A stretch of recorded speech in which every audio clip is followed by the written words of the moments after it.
I want to bring into the conversation now, though, somebody who's very, very important for the next stage of this process, whenever it starts and under whatever circumstances. He's Chris Coons, Democratic senator from Delaware, member of the Senate Judiciary Committee, and a senator who takes care and has always taken care to maintain good relations with his colleagues on both sides of the aisle. Senator, thank you so much for making time for us tonight. Thank you, Rachel. Great to be on with you on this historic evening. It is a historic evening. I know that you were able to watch a lot of this today to see it unfold. I felt like we'd seen a lot of, short speeches and bombastic speeches from members on both sides, and I felt like heading into it, I kind of know what they're going to say.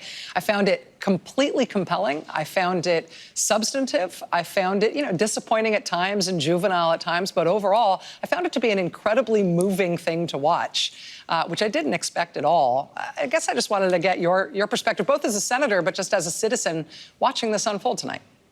Rachel, it is striking to be here, to be in the Capitol as history is unfolding in front of us. I do want to start by commending Chairman Schiff and Chairman Nadler and Speaker Pelosi. I think they have, after the remarkable events that led to the whistleblower's complaint, launched an impeachment inquiry that was disciplined and thorough, that delivered documents and witnesses that ultimately built a compelling case against President Trump. President Trump absolutely stonewalled their efforts, directed his closest advisors and cabinet officials not to testify, not to respond to subpoenas, and that's what produced the second article tonight, the obstruction of Congress.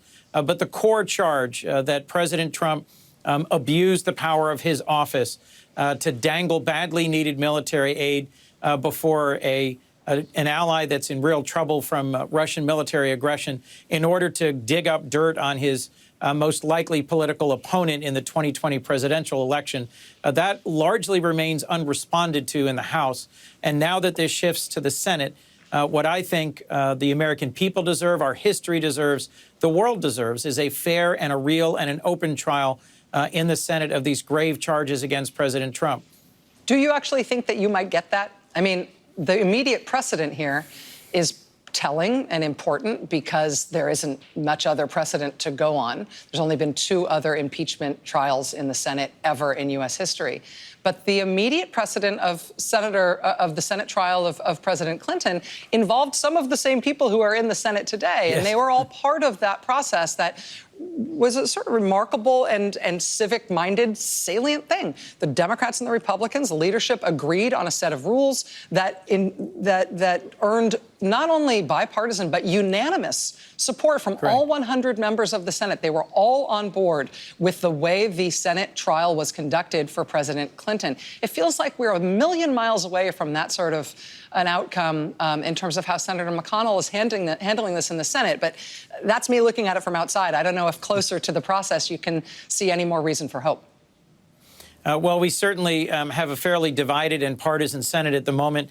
We spent virtually the entire day in roll call votes on judicial confirmations rather than doing more substantive work. As you know, the House has sent over a bill after bill that would deal with all sorts of important issues, whether it's climate change or the opioid crisis, gun violence in schools, or prescription drug prices. And Mitch McConnell, the majority leader, is proud of being the leader who presides over a legislative graveyard where we're not taking up and considering those bills. His responsibility now is to negotiate with Leader Schumer a set of rules, an approach towards the witnesses and the documents that would be part of any trial that gives us a real shot at a fair and a reasonable trial. As you reference, even during the bitter and divided period in which President Clinton was impeached, there was a vote, ultimately a vote of 100-1, adopting the rules and the approach that was worked out between the majority and the minority leaders. So there is precedent for that. As Michael Beschloss just said a few minutes ago, the Constitution entrusts to the Senate the trial of a president who's been impeached by the House, but doesn't provide the rules for it. So what we look for, I think, is the expectations that the average American citizen has about what a trial looks like based on our experiences with trials in our courts. There are fact witnesses that are directly relevant to the charge. There are documents directly relevant to the charge.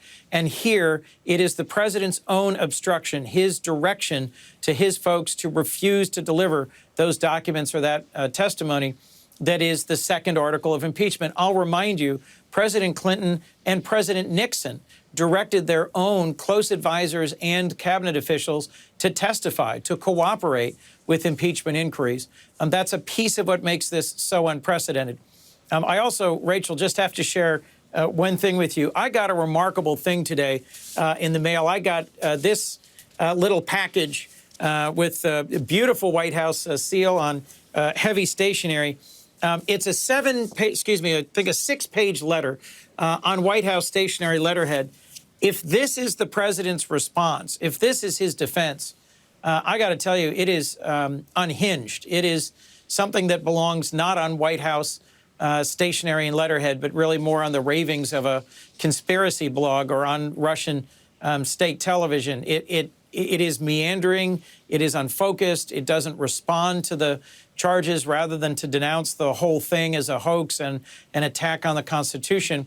But at the very end of this long and rambling letter that President Trump has apparently sent to all of us in the Senate today, he references the fact that he's worried about history and that he hopes 100 years from now, future Americans will review this history and not repeat the same mistake.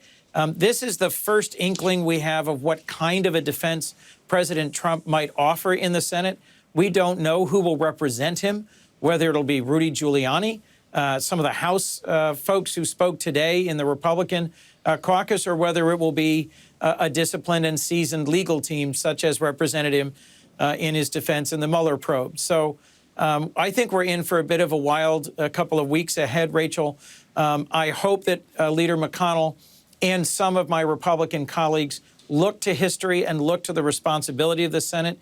And in particular, I'm hoping that there are a few Republicans who are willing to press Leader McConnell, because we'll end up getting whatever rules 51 Republicans will vote for.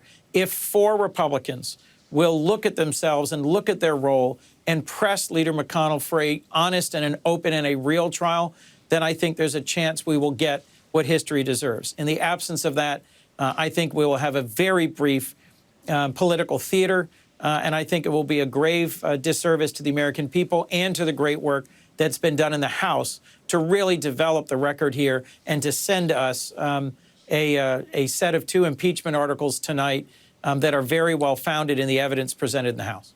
Democratic Senator Chris Coons of Delaware. Sir, I really appreciate your time tonight. Thanks for making time to be here on this historic night. Thank you, Rachel.